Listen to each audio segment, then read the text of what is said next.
مصر کے اندر حضرت موسیٰ علیہ السلام نے ایک کبتی کو تھپڑ مار دیا تھا. قرآن مجید کے دامن میں یہ واقعہ موجود ہے. تو آپ کی جلالت اور آپ کے زور کی تاب نہ لاتے ہوئے وہ وہیں ڈھیر ہو گیا اور اس کی موت واقع ہو گئی.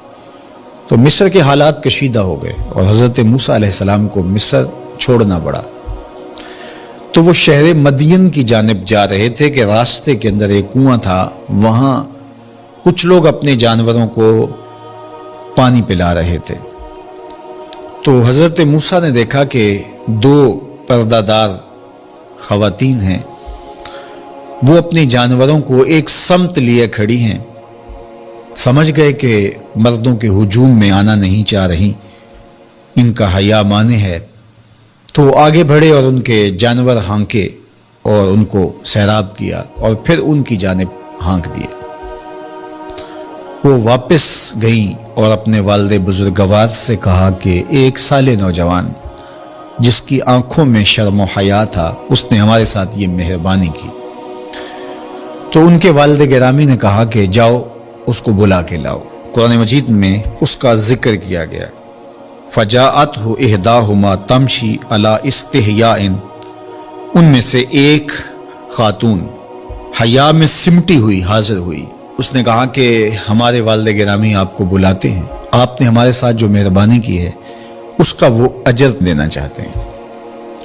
تو حضرت موسیٰ علیہ السلام ان کے ساتھ چلے گئے اور جب گئے تو یہ گھر تھا حضرت شعیب علیہ السلام کا، اور یہ صاحبزادیاں حضرت شعیب علیہ السلام کی تھی. تو اس خاتون کا شرم و حیا کے ماحول میں حضرت موسیٰ علیہ السلام کو یہ کہنا اور چل کے اس انداز سے آنا، قرآن نے اس کی حکایت بیان کی ہے. تو خدا کو پسند ہے کوئی خاتون حیا کے ماحول میں آئے تو اللہ اس کی آمد کو اور اس کے آنے کو قرآن کا عنوان بنا دیتا ہے اور قرآن کی حکایت بنا دیتا ہے کہ جو خاتون حیا کے جوہر کی مالکہ ہو وہ اللہ کو کتنی اچھی لگتی ہے. اللہ اکبر.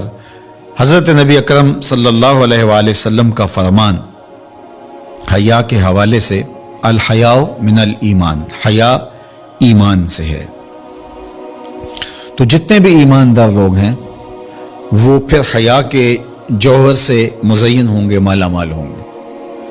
آپ دیکھ لیجئے سب سے بڑے ایماندار تو میرے اور آپ کے آقا مولا ہیں، اور حضور کمواری لڑکی سے زیادہ حیادار تھے.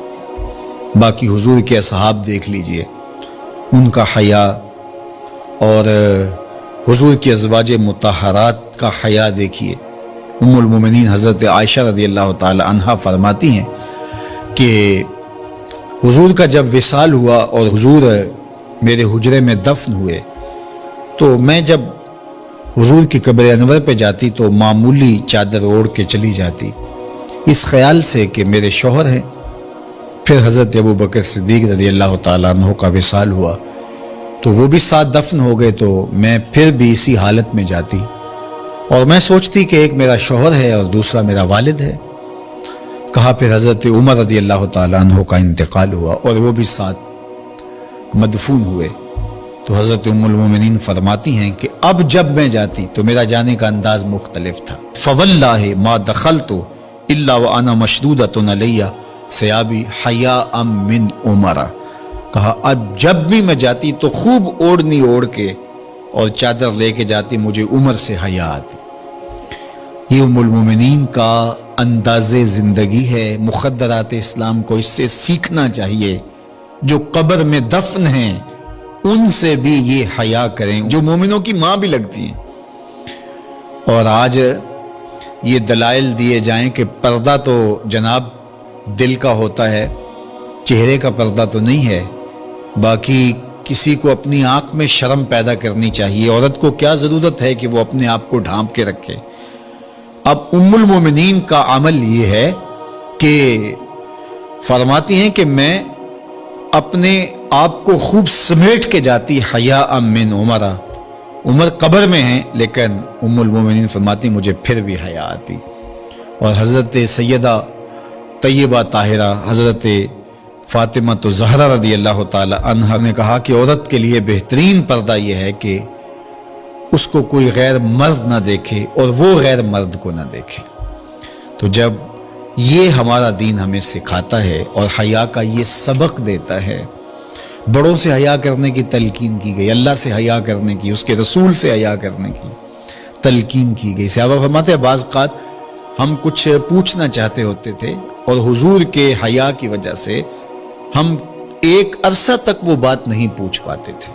آج دادا کے سامنے بچے جس طرح بات کرتے ہیں اور جس طرح بچوں سے حیا کا جوہر ختم ہو گیا ہے اور اس کو وہ تہذیب نو کا کرشمہ سمجھتے ہیں اور جدید دور کی کرامت سمجھتے ہیں، یہ دور جدید کی کرامت نہیں ہے، یہ جاہلیت ہے۔